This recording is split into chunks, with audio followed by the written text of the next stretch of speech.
ओम शांति आज साकार महावाक्य 27/9/2025 मधुर संतान माने तुम्हें भी सच्चा सच्चा पाठशाला बसीछ। यह सत्संग मध्य अटे। एठारे तुमको सत्य पितांकर संग मिली जे कि पारी कर देउछंती। प्रश्न हिसाब किताब खेल रे मनुष्य मानकर विचार एवं तुमर विचार रे केउ अंतर रही।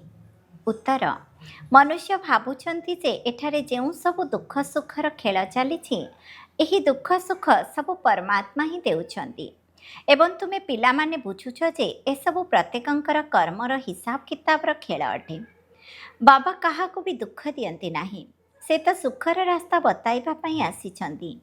बाबा कहउछन जे पिला माने मु काहाके भी दुखी करी नाही, यह तो तुमर ही कर्म फल अटे। गीत अच्छी इस पाप की दुनिया से हमें ले चलो। ओम शांति। मधुर आत्मिक पिला माने गीत शुणिले काहाकू डाकुछंती? बाबांकू। बाबा आपण एठाकू आसी कलिजुगी पापर दुनियारो सत्यजुगी पुण्यर दुनिया को नहीं चल। एबे जीव आत्मा माने समस्ते कलिजुगी अटंती। सेमानकर बुद्धि प्रार्थना करिबा समय ऊपर को जाई थाए। बाबा कहउछंती मु जिए एवं जेपरी अटे सेपरी केही जानि नाहंती। ऋषि मुनि मध्य कहिथांती जे आमे रचयिता मालिक अर्थात बेहदर पिता एवं तांकर बेहद रचनार आदि मध्य अंत को जाने नाहु। आत्मा माने जेउठारे रहिथांती ताहा ब्रह्म महतत्व अटे, जेउठारे सूर्य चंद्र न थांती। ना मूलवतन रे ना सूक्ष्मवतन रे सूर्य चंद्र थांती। बाकी रंगमंच रे तो बिजुली आलोक आदि तो सबु दरकार ना। तेणु ही रंगमंच को रात्रि रे चंद्र एवं तारका मानक ठारू दिन रे सूर्यंक ठारू आलोक मिलुछि। एमाने सबु हेले बत्ती सदृश। एही सबु बत्ती गुड़िक थाई मध्य अंधकार बोली कहा जाउछि। रात्रि रे तो पुणी बत्ती जलाइबा को पड़ी थाए ना। सत्ययुग त्रेता युग को कहा जाउछि दिन एवं भक्ति मार्ग को कहा जाउछि राति। एहा भी बुझिबार कथा अटे। नुआ दुनिया पुणी पुरुणा दुनिया निश्चित हेब, पुणी नुआ हेब तो पुरुणार निश्चित विनाश हेब। एहा हेला बेहदर दुनिया। राजा मानकर घर आदि मध्य बहुत बड़ बड़ होई थाए। एहा हेला बेहदर घर, विश्व रंगमंच अथवा स्टेज। एहा को कर्मक्षेत्र मध्य कहा जाए। कर्म तो निश्चित करने को पड़ी थाए। सबु मनुष्य मानक पई एहा कर्मक्षेत्र अटे। समस्त को कर्म करिबार ही अच्छी और अभिनय करिबार ही अच्छी। प्रत्येक आत्मा को पूर्वर ही अभिनय मिली। तुम मानक भितरे मध्य केही केही अछंती जे कि एही सब कथा को भल भाबरे बुझी पारिबे। वास्तव रे यह गीता पाठशाला अटे। पाठशाला रे कौन केबे बुढ़ा आदि पढ़ी थांती कि? एठारे तो बुढ़ा युवक आदि समस्ते पढ़ुछंती। वेदर पाठशाला कहाजिब नाही। सेठारे कौनसी लक्ष्य उद्देश्य न थाए। आमे एते वेदशास्त्र आदि पढ़ुचे, एहा द्वारा कौन हेबो ताहा जानती नाही। कौनसी भी सत्संगर लक्ष्य उद्देश्य किछि भी न थाए। एबे तो से सब को सत्संग कहिबा पई लज्जा आसुछि। सत एक बाबा ही अटंती जहाँक पई कहा जाए सत्संग रक्षा करि थाए, कुसंग बुड़ाई दे थाए। कलिजुगी मनुष्यंक संग ही कुसंग अटे। सत्यर संग गोटे ही अटे। एबे तुमको ए सब आश्चर्य लगुछि। सारा सृष्टिर आदि मध्य अंतर ज्ञान बाबा किपरि देउछंती ए सब सुनी तुमको तो खुशी हेबा दरकार। तुमे सच्चा सच्चा पाठशाला रे बसीछ, बाकी सब मिथ्या पाठशाला अटे। सेई सब सत्संग आदि रे कौनसी लक्ष्य प्राप्ति होई न थाए। स्कूल कॉलेज आदि रे पाठ पढ़ी पुणी भी किछि ना किछि पद प्राप्त करी बाहरी थांती। बाकी अन्य केउठी भी पाठ पढ़ा नाही। सत्संग को पाठ पढ़ा कहाजिब नाही। शास्त्र ग्रंथ आदि तो पढ़ी पुणी दुकान खोली बसी थांती, अर्थात शास्त्र ग्रंथ शुणाई थांती, पैसा रोजगार करी थांती। अल्प किछि ग्रंथ शिखिकरी गुरुद्वारा खोली देउछंती। गुरुद्वारा भी केते खोलुछंती। गुरुद्वारा अर्थात गुरुंकर द्वारा बा घर कहाजिब ना। फाटक खोलिले सेठारे जाई शास्त्र आदि पढ़ी थांती। तुमर गुरुद्वारा हेला मुक्ति एवं जीवन मुक्ति धाम सद्गुरुंकर द्वारा। सद्गुरुंकर नाम कौन? अकाल मूरत। ସଦ୍ଗୁରୁଙ୍କର ଅକାଳ ମୂରତ କହିଥାନ୍ତି, ସେ ଆସି ମୁକ୍ତି ଜୀବନ ମୁକ୍ତିର ଦ୍ୱାର ଖୋଲିଥାନ୍ତି। ଅକାଳ ମୂରତ ଅତ୍ରନ୍ତି ନା, ଯାହାଙ୍କୁ କାଳ ମଧ୍ୟ ଖାଇପାରିବ ନାହିଁ। ଆତ୍ମା ତ ବିନ୍ଦୁ ହିଁ ଅଟେ, ତାକୁ କାଳ କିପରି ଖାଇବ? ଆତ୍ମା ତ ଶରୀର ଛାଡ଼ି ଚାଲି ଯାଇଥାଏ। ମନୁଷ୍ୟ କ'ଣ ବୁଝିଛନ୍ତି କି ଗୋଟିଏ ପୁରୁଣା ଶରୀର ଛାଡ଼ି ପୁଣି ଯାଇ ଅନ୍ୟ ଶରୀର ନେବୁ? ତେବେ ଏଥିରେ କାନ୍ଦିବା କ'ଣ ଦରକାର? ଏହା ତୁମେ ଜାଣିଛ ଯେ ଡ୍ରାମା ଅନାଦି ବା ପୂର୍ବ ପ୍ରସ୍ତୁତ ଅଟେ।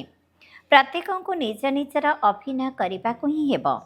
ବାବା ବୁଝାଇଛନ୍ତି ଯେ ସତ୍ୟଯୁଗରେ ସମସ୍ତେ ନଷ୍ଟମୋହ ଆଟନ୍ତି।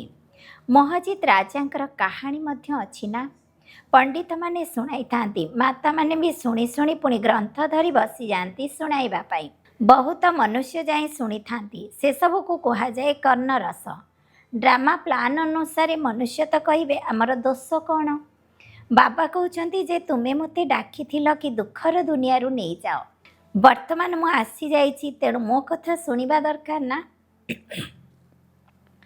ବାବା ପିଲାମାନଙ୍କୁ ବସି ବୁଝାଉଛନ୍ତି, ଶ୍ରେଷ୍ଠ ମତ ମିଳୁଛି ତ ତାକୁ ଗ୍ରହଣ କରିବା ଦରକାର ନା। ତୁମର ମଧ୍ୟ କୌଣସି ଦୋଷ ନାହିଁ। ଏହା ବି ଡ୍ରାମାରେ ଥିଲା। ରାମ ରାଜ୍ୟ ରାବଣ ରାଜ୍ୟର ଖେଳ ପୂର୍ବ ପ୍ରସ୍ତୁତ ଅଟେ। ଖେଳରେ ଯଦି କେହି ହାରିଯାଇଥାନ୍ତି ତେବେ ତାଙ୍କର ଦୋଷ କ'ଣ ଅଛି? ଜୟ ଏବଂ ପରାଜୟ ହୋଇଥାଏ, ଏଥିରେ ଲଢ଼େଇର କୌଣସି କଥା ନାହିଁ। ତୁମର ବାଦଶାହୀ ଥିଲା, ଏହା ବି ପୂର୍ବରୁ ତୁମକୁ ଜଣା ନଥିଲା। ଏବେ ତୁମେମାନେ ବୁଝୁଛ। ଯେଉଁମାନେ କି ସେବାଯୋଗ୍ୟ ଅଟନ୍ତି ସେମାନଙ୍କର ସୁନାମ ହେଉଛି। ଦିଲ୍ଲୀରେ ସବୁଠାରୁ ସୁନାମଧନ୍ୟ ଜ୍ଞାନୀ ଆତ୍ମା କିଏ? ତେବେ ତୁରନ୍ତ ଜଗଦୀଶଙ୍କର ନାମ କହିବେ। ତୁମମାନଙ୍କ ପାଇଁ ମ୍ୟାଗାଜିନ୍ ମଧ୍ୟ ବାହାର କରୁଛନ୍ତି, ସେଥିରେ ସବୁକିଛି ଆସିଯାଉଛି। ଅନେକ ପ୍ରକାର ପଏଣ୍ଟସ୍ ଲେଖୁଛନ୍ତି, ବୃଜମୋହନ ମଧ୍ୟ ଲେଖୁଛନ୍ତି। ଲେଖିବା କୌଣସି ମାଉସୀ ଘର କଥା ନୁହେଁ। ନିଶ୍ଚିତ ବିଶାଳ ସାଗର ମନ୍ଥନ କରୁଛନ୍ତି, ଭଲ ସେବା କରୁଛନ୍ତି। କେତେ ଲୋକ ପଢ଼ିକରି ଖୁସି ହେଉଛନ୍ତି, ପିଲାମାନେ ମଧ୍ୟ ପଢ଼ି ସତେଜ ହୋଇଯାଉଛନ୍ତି। କିଏ କିଏ ତ ପ୍ରଦର୍ଶନୀରେ ବହୁତ ପରିଶ୍ରମ କରିଥାନ୍ତି, କିଏ କିଏ କର୍ମବନ୍ଧନରେ ଆବଦ୍ଧ ହୋଇ ରହିଛନ୍ତି, ସେଥିପାଇଁ ଜ୍ଞାନକୁ ବେଶୀ ଗ୍ରହଣ କରିପାରୁନାହାନ୍ତି। ଏହାକୁ ମଧ୍ୟ କହିବା ଡ୍ରାମା। ଅବଳାମାନଙ୍କ ଉପରେ ଅତ୍ୟାଚାର ହେବା ମଧ୍ୟ ଡ୍ରାମାରେ ପାର୍ଟ ରହିଛି। ଏଭଳି ଅଭିନୟ କାହିଁକି କଲ, ଏହି ପ୍ରଶ୍ନ ହିଁ ଉଠିପାରିବ ନାହିଁ। ଏହା ତ ଅନାଦି ପୂର୍ବ ପ୍ରସ୍ତୁତ ଡ୍ରାମା ଅଟେ, ତାକୁ କ'ଣ କେହି ପରିବର୍ତ୍ତନ କରିପାରିବ? କେହି ପୁଣି କହିଥାନ୍ତି, ମୁଁ କ'ଣ ଭୁଲ କଲି ଯେ ମୋତେ ଏପରି ଅଭିନୟ କରିବାକୁ ପଡ଼ିଲା? ଏଠାରେ ଭୁଲର କୌଣସି କଥା ନାହିଁ, ଏହା ତ ଅଭିନୟ ଅଟେ। ଅବଳାମାନେ କେହି ତ ନିମିତ୍ତ ହେବେ ଯାହାଙ୍କ ଉପରେ ଅତ୍ୟାଚାର ହେବ। ତେବେ ସମସ୍ତେ କହିବେ, ଆମକୁ ଏହି ଅଭିନୟ କାହିଁକି ମିଳିଲା? ନା, ଏହା ପୂର୍ବ ପ୍ରସ୍ତୁତ ଡ୍ରାମା ଅଟେ। ପୁରୁଷମାନଙ୍କ ଉପରେ ବି ଅତ୍ୟାଚାର ହେଉଛି। ଏହିସବୁ କଥାରେ କେତେ ସହନଶୀଳ ହେବାକୁ ପଡ଼ିବ। ବହୁତ ସହନଶୀଳତା ଦରକାର। ମାୟାର ବିଘ୍ନ ତ ବହୁତ ପଡ଼ିବ। ବିଶ୍ୱର ବାଦଶାହୀ ନେଉଛ ତ କିଛି ପରିଶ୍ରମ ତ କରିବାକୁ ହେବ। ଡ୍ରାମାରେ ପ୍ରାକୃତିକ ଦୁର୍ବିପାକ, ଖିଟପିଟ ଆଦି କେତେ କଥା ରହିଛି। ଅବଳାମାନଙ୍କ ଉପରେ ଅତ୍ୟାଚାର ହେବାର ମଧ୍ୟ ଲେଖା ଅଛି। ରକ୍ତର ନଦୀ ବି ବହିବ, କେଉଁ ସ୍ଥାନ ବି ନିରାପଦ ରହିପାରିବ ନାହିଁ। ଏବେ ତ ସକାଳର କ୍ଲାସ୍ କରିବା ପାଇଁ ସେଣ୍ଟର ଆଦିକୁ ଯାଉଛ। ଏପରି ବି ସମୟ ଆସିବ ଯେତେବେଳେ କି ତୁମେ ବାହାରକୁ ବାହାରି ପାରିବ ନାହିଁ। ଦିନକୁ ଦିନ ଦୁନିଆ ବିଗିଡ଼ି ଚାଲିଛି ଏବଂ ଆହୁରି ମଧ୍ୟ ବିଗିଡ଼ିବ। ଅସହ୍ୟ ଦୁଃଖର ଦିନ ଜୋରରେ ଆସିବ। ବେମାରୀ ଆଦିରେ ଦୁଃଖୀ ହେଲେ ପୁଣି ଭଗବାନଙ୍କୁ ଡାକିଥାନ୍ତି। ଏବେ ତୁମକୁ ଜଣାପଡ଼ିଲାଣି ଆଉ ବାକି ଅଳ୍ପ ଦିନ ଅଛି, ପୁଣି ଆମେ ନିଜର ଶାନ୍ତିଧାମ ସୁଖଧାମକୁ ନିଶ୍ଚିତ ଯିବା। ଦୁନିଆକୁ ତ ଏହା ବି ଜଣା ନାହିଁ। ଏବେ ତୁମେମାନେ ଅନୁଭବ କରୁଛ ନା? ବର୍ତ୍ତମାନ ବାବାଙ୍କୁ ଭଲ ଭାବରେ ଜାଣିଗଲଣି। ଏମାନେ ତ ସବୁ ଭାବୁଛନ୍ତି ପରମାତ୍ମା ଲିଙ୍ଗ ସଦୃଶ ଅଟନ୍ତି, ଶିବଲିଙ୍ଗର ପୂଜା ବି କରିଥାନ୍ତି। ତୁମେମାନେ ଶିବଙ୍କର ମନ୍ଦିରକୁ ଯାଉଥିଲ, କ'ଣ କେବେ ଏହି ବିଚାର କରୁଥିଲ ଯେ ଏହି ଶିବଲିଙ୍ଗଟି କ'ଣ ଅଟେ? ନିଶ୍ଚିତ ଏହା ଜଡ଼ ଅଟେ, ତେବେ ପୁଣି ଚୈତନ୍ୟରେ ମଧ୍ୟ ଥିବେ। ତେବେ ଏହା ପୁଣି କ'ଣ? ଭଗବାନ ତ ରଚୟିତା ଉପରେ ଅଛନ୍ତି। ଏହା ତାଙ୍କର ଚିହ୍ନ ଅଟେ, କେବଳ ପୂଜା କରିବା ପାଇଁ। ତେବେ ତୁମେମାନେ ପୂଜ୍ୟ ହେବ। ଯେବେ ତୁମେମାନେ ପୂଜ୍ୟ ହେବ, ତେବେ ପୁଣି ଏହିସବୁ ଭକ୍ତିର ସାମଗ୍ରୀ ରହିବ ନାହିଁ। ଶିବ କାଶୀଙ୍କ ମନ୍ଦିରକୁ ଯାଇଥାନ୍ତି, କାହାକୁ କ'ଣ ଜଣାଅଛି ଯେ ଭଗବାନ ନିରାକାର ଅଟନ୍ତି? ଆମେ ମଧ୍ୟ ତାଙ୍କର ସନ୍ତାନ ଅଟୁ। ବାବାଙ୍କର ସନ୍ତାନ ହୋଇ ପୁଣି ଆମେ ଦୁଃଖୀ କାହିଁକି ହୋଇଛେ? ଏହା ବିଚାର କରିବାର କଥା ଅଟେ ନା। आत्मा कही थाए मु परमात्मा संतान अटे, तेबे मु दुखी कहीं? बाबा तो सुखदाता ही अटंती, डाकी थांती मध्य हे भगवान आमर दुख हरण कर। से किपरि हरण करिवे? सुख दुख यह तो निजर कर्मर हिसाब किताब अटे। मनुष्य भावी थांती जे सुख बदल सुख, दुख बदल दुख परमात्मा ही देई थांती। सबु दोष तांको उपरे रखी देइछंती। बाबा कहउछंती मु केबे दुख देई न थाए, मु तो अधाकल्प पई सुख देई करी चाली जाए। यह पुणी सुख एवं दुखर खेल अटे। केवल सुखर ही खेल होइतिले तो पुणी एसबु भक्ति आदि किछि नथांता। भगवान का सहित मिसिबा पई ही एही भक्ति आदि सबु किछि करिथांती ना। एबे बाबा आसी संपूर्ण समाचार सुनाउछंती। बाबा कहउछंती तुमे पिला माने केते भाग्यशाली अट। सेही ऋषि मुनि आदिंकर केते नामाचार हेउछि। तुमे हेउछ राज ऋषि, सेमाने हेले हटजोग ऋषि। ऋषि अर्थात पवित्र। तुमे स्वर्गर राजा हेउछ, तेणु पवित्र निश्चित हेबाकु पड़िबो। सत्य त्रेता जुगरे जे मानकर राज्य थिला सेमानकर ही पुणी राज्य हेबो, बाकी समस्ते पछरे आसिबे। तुमे एबे कहूछ जे आमे श्रीमत आधार रे निजर राज्य स्थापन करूछु। पुराणा दुनियार विनाश हेबा पई मध्य समय तो लागिबो ना। सत्य जुग को आसीबार अछि, कଳି जुग को जिबार अछि। दुनिया केते बड़ अटे। गोटे गोटे सहर असंख्य मनुष्य मानक द्वारा भरी होई रहिछि। धनशाली व्यक्ति सारा दुनियार चक्कर लगाई थांती, किंतु एठारे समग्र विश्व को केही देखि पारिबे नाही। हाँ, सत्य जुगरे देखि पारिबे, काहेकि ना सत्य जुगरे थाए ही गोटे राज्य, एते अल्प राजा माने थिबे। एठारे तो देख केते बड़ दुनिया अटे। एते बड़ दुनियार चक्र किए लगाई पारिबो? सेठारे तुमको समुद्र को जीवार नाही। सेठारे रिलोन, सिलोन, बर्मा आदि देश कौन थिबो? ना, किछि नुहे। एही कराची मध्य नथिबो। सेठारे तुमे मधुर नदी कूଳରେ रहिबो। चाष जमी आदि सबु किछि थिबो। सृष्टि तो बहुत बड़ अटे, हेले अल्प मनीष थिबे, पुणी परे वृद्धि हेबे। पुणी अन्य देश को जाई निजर राज्य स्थापन कले धीरे धीरे अधिकार चली आसिला। निजर राज्य स्थापन करथिले, एबे तो से सब को छाड़ीबा को पड़िबो। एकमात्र भारत देश जे कि काहाठारु केबे राज्य छड़ाई नै नाही, काहेकि ना भारत प्रकृति रे अहिंसक देश अटे ना।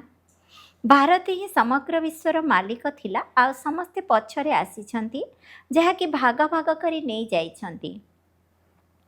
तुमे काहाठारु राज्य छड़ाई नाह, इंग्रेज माने राज्य छड़ैछंती। तुम भारतवासी मानंकु तो बाबा विश्वर मालिक करुछंती। तुमे सबु केउ आड़े गल? बहुत अल्प रहिछ। तुम मानंक बुद्धि रे एही सबु कथा रहिछि। बुढ़ी माता माने तो एते कथा सबु बुझी पारिबे नाही। बाबा कहउछंती तुमे किछि भी पढ़ी नाह, तेनु बहुत भल। पढ़िथिबा कथा सबु बुद्धिरु बाहर करिबाकु पड़िबो। केवल गोटे कथा को धारण करिवार अछि, मधुर संतान माने बाबा को मने पकाओ। तुमे भक्ति रे कहिथिल ना बाबा आपण आसीबे तो आमे समर्पण होइजिबो। आपण को पुणी आम उपरे समर्पण हेबाकु पड़िबो। अदल बदल होइथाए ना। विवाह समय स्त्री पुरुष जणे अन्य जनक हाथ को लुण देइथांती। बाबा को मध्य कहिथांती आमे पुरुणा सबु किछि आपण को देउछु। मृत्यु तो निश्चित, एसबु तो विनाश होइजिबो। आपण आमको पुणी नुआ दुनिया रे सबु किछि देबे। बाबा आसी ही छंती समस्त को नहीं जीवा पई। से काल अटंती ना। सिंध रे कहूतिले ये क्यों काल अटे जे कि समस्त को अपहरण करी नहीं जाउछि। तुमे माने तो खुशी हेउछ, बाबा तो आसुछंती नहीं जीवा पई। आमे तो खुशी रे निज घर को जीवु। जातना मध्य सहन करिबा को पड़ी थाए। भल भल बड़ बड़ घरर माता माने माड़ खाउछंती। तुमे सच्चा रोजगार करुछ। मनुष्य कौन किछि जानुछंती कि सेमाने तो हेले कलिजुगी शूद्र संप्रदाय। तुमे एटा संगम जुगी। तुमे एबे पुरुषोत्तम हेउछ। जानुछ जे प्रथम नंबर पुरुषोत्तम ई लक्ष्मी नारायण अटंती ना। पुणी कला कमी जाई थाए। ऊपर तल को आसुथिबे, पुणी धीरे धीरे अधोपतन होई चलिबो। एही समय समस्ते अधोपतित होई जाइछंती। ବୃକ୍ଷ ପୁରୁଣା ହୋଇଯାଇଛି, ମୂଳ ସଢ଼ିଯାଇଛି। ଏବେ ପୁଣି ସ୍ଥାପନା ହେଉଛି। ମୂଳଦୁଆ ପକାଯାଇଥାଏ ନା, କଲମୀ ଅର୍ଥାତ୍ ଚାରା କେତେ ଛୋଟ ହୋଇଥାଏ, ପୁଣି ସେଥିରୁ କେତେ ବଡ଼ ବୃକ୍ଷ ସୃଷ୍ଟି ହୋଇଥାଏ। ଏହା ମଧ୍ୟ ବୃକ୍ଷ ଅଟେ। ସତ୍ୟ ଯୁଗରେ ବହୁତ ଛୋଟ ବୃକ୍ଷ ହୋଇଥାଏ, ଏବେ କେତେ ବଡ଼ ବୃକ୍ଷ ଅଟେ। ବିଭିନ୍ନ ପ୍ରକାରର ଫୁଲ କେତେ ରହିଛନ୍ତି ମନୁଷ୍ୟ ସୃଷ୍ଟିରେ। ଗୋଟିଏ ବୃକ୍ଷରେ କେତେ ବିଭିନ୍ନତା ରହିଛି। ଏହା ଅନେକ ମନୁଷ୍ୟମାନଙ୍କର ବିଭିନ୍ନତାପୂର୍ଣ୍ଣ ଧର୍ମର ବୃକ୍ଷ ଅଟେ। ଜଣକର ଚେହେରା ଅନ୍ୟ ଜଣଙ୍କ ସହିତ ମିଶି ନଥାଏ। ପୂର୍ବ ପ୍ରସ୍ତୁତ ଡ୍ରାମା ଅଟେ ନା, ଏକ ପ୍ରକାରର ଅଭିନୟ ତ କାହାର ହୋଇପାରିବ ନାହିଁ। ଏହାକୁ କୁହାଯାଉଛି ପ୍ରକୃତି ପୂର୍ବ ପ୍ରସ୍ତୁତ ଅବିନାଶୀ ଡ୍ରାମା। ଏଥିରେ ମଧ୍ୟ ମନଗଢ଼ା କଥା ବହୁତ ରହିଛି। ଯେଉଁ ବସ୍ତୁ ବାସ୍ତବ ହୋଇଥାଏ ତାହାର ବିନାଶ ମଧ୍ୟ ହୋଇଥାଏ, ପୁଣି 5000 ବର୍ଷ ପରେ ବାସ୍ତବ ରୂପରେ ହୋଇଥାଏ। ଚିତ୍ର ଇତ୍ୟାଦି ମଧ୍ୟ ଅବିକଳ ତିଆରି ହୋଇଥାଏ। ବ୍ରହ୍ମାଙ୍କର ଚେହେରା ବି ପୁଣି 5000 ବର୍ଷ ପରେ ତୁମେ ଦେଖିବ। ଏହି ଡ୍ରାମାର ରହସ୍ୟକୁ ବୁଝିବା ପାଇଁ ବୁଦ୍ଧି ବଡ଼ ବିଶାଳ ହେବା ଦରକାର। ଆଉ କିଛି ନ ବୁଝିପାରିଲେ ବି କେବଳ ଗୋଟିଏ କଥା ବୁଦ୍ଧିରେ ରଖ, ଏକ ଶିବ ବାବା, ଦ୍ୱିତୀୟ କେହି ନାହାନ୍ତି। ଏହା ଆତ୍ମା କହୁଛି, ବାବା ମୁଁ ଆପଣଙ୍କୁ ହିଁ ମନେ ପକାଇବି। ଏହା ତ ସହଜ ଅଟେ ନା। ହାତରେ କର୍ମ କରିଚାଲ ଏବଂ ବୁଦ୍ଧିରେ ବାବାଙ୍କୁ ୟାଦ କରୁଥାଅ। ଆଚ୍ଛା, ମିଠା ମିଠା ଶିଖିଲଧେ ସନ୍ତାନମାନଙ୍କ ପ୍ରତି ମାତା ପିତା ବାପଦାଦାଙ୍କର ମଧୁର ସ୍ନେହ ଭରା ଶୁଭେଚ୍ଛା ଏବଂ ସୁପ୍ରଭାତ। ଆତ୍ମିକ ପିତାଙ୍କର ଆତ୍ମିକ ସନ୍ତାନମାନଙ୍କୁ ନମସ୍ତେ। ଆମ ଆତ୍ମିକ ସନ୍ତାନମାନଙ୍କର ମଧ୍ୟ ଆତ୍ମିକ ପିତାଙ୍କୁ ନମସ୍ତେ ନମସ୍ତେ ନମସ୍ତେ। ଧାରଣା ପାଇଁ ମୁଖ୍ୟ ସାରାଂଶ। 1 ନମ୍ବର, ସହନଶୀଳତାର ଗୁଣକୁ ଧାରଣ କରି ମାୟାର ବିଘ୍ନରେ ଉତ୍ତୀର୍ଣ୍ଣ ହେବାକୁ ପଡ଼ିବ। ଅନେକ ପ୍ରକାରର ବିଘ୍ନ ଆସିବ, ଅତ୍ୟାଚାର ହେବ। ଏଭଳି ସମୟରେ ସବୁକିଛି ସହନ କରି ବାବାଙ୍କର ସ୍ମୃତିରେ ରହିବାକୁ ହେବ। ସଚ୍ଚା ରୋଜଗାର ମଧ୍ୟ କରିବାକୁ ହେବ। 2 ନମ୍ବର, ବିଶାଳ ବୁଦ୍ଧି ହୋଇ ପୂର୍ବ ପ୍ରସ୍ତୁତ ଡ୍ରାମାକୁ ଭଲ ଭାବରେ ବୁଝିବାକୁ ହେବ। ଏହା ତ ପୂର୍ବ ପ୍ରସ୍ତୁତ ଡ୍ରାମା ଅଟେ, ସେଥିପାଇଁ ଏଥିରେ କୌଣସି ପ୍ରଶ୍ନ ଉଠିପାରିବ ନାହିଁ। ବାବା ଯେଉଁ ସୁମତ ଦେଉଛନ୍ତି ସେହି ଅନୁସାରେ ନିରନ୍ତର ଚାଲିବାକୁ ହେବ। ବରଦାନ, ମାୟାଜିତ ବିଜୟୀ ହେବା ସହିତ ପରୋପକାରୀ ହୁଅ। ଏବେ ପର୍ଯ୍ୟନ୍ତ ସ୍ୱର କଲ୍ୟାଣ କରିବାରେ ବହୁତ ସମୟ ଖର୍ଚ୍ଚ କରୁଛ, କିନ୍ତୁ ଏବେ ପରୋପକାରୀ ହୁଅ। ମାୟାଜିତ ବିଜୟୀ ହେବା ସହିତ ସର୍ବସମ୍ପତ୍ତିର ବିଧାତା ହୁଅ, ଅର୍ଥାତ୍ ପ୍ରତ୍ୟେକ ସମ୍ପତ୍ତିକୁ କାର୍ଯ୍ୟରେ ଲଗାଅ। ଖୁସି ରୂପକ ସମ୍ପତ୍ତି, ଶାନ୍ତି, ଶକ୍ତି, ଜ୍ଞାନ, ଗୁଣ ଏବଂ ସହଯୋଗ ଦେବାର ସମ୍ପତ୍ତିକୁ ବାଣ୍ଟ ଏବଂ ବଢ଼ାଅ। ଏବେ ଯଦି ବିଧାତାପଣିଆର ସ୍ଥିତିର ଅନୁଭବ କରିବ, ଅର୍ଥାତ୍ ପରୋପକାରୀ ହେବ, ତେବେ ଯାଇ ଅନେକ ଜନ୍ମ ପର୍ଯ୍ୟନ୍ତ ବିଶ୍ୱରାଜ୍ୟ ଅଧିକାରୀ ହୋଇପାରିବ। ସ୍ଲୋଗାନ, ଯଦି ବିଶ୍ୱ କଲ୍ୟାଣକାରୀ ହେବାକୁ ଚାହୁଁଛ, ତେବେ ନିଜର ସମସ୍ତ ଦୋଷ ଦୁର୍ବଳତା ଗୁଡ଼ିକୁ ସଦାକାଳ ପାଇଁ ବିଦାୟ ଦେଇଦିଅ।